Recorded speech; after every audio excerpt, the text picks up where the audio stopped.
Ще ме вкарат приключения с успех.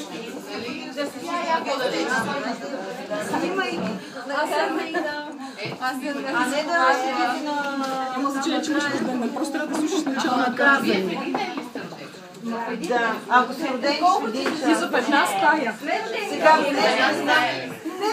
не знам кой кога е роден, дали Вера, Мария или Мария. Верче, обърни се към веселата табела, да се вижда на нея. Не, това е резилба.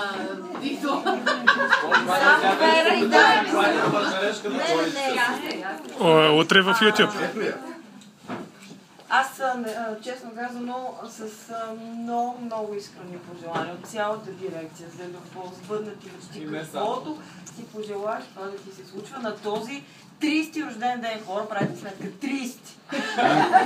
30-ти рожден ден. Ето година ще пенсионирам.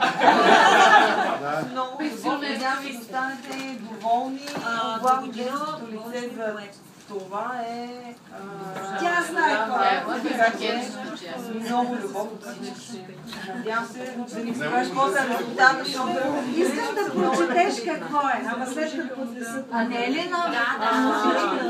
Мариче, твой ред е да ти разменим, да. Отново от името на всички колеги с пожелание за едно прекрасно преживяване, едни хубави моменти, изкарани на това място. Този период е, но не можахме да го реализираме, защото е много претоварен периода на Свети Валентин.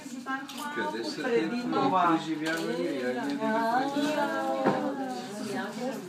Може да не почнем да много настроени. Аз предлагам Вера да си прочете нейното.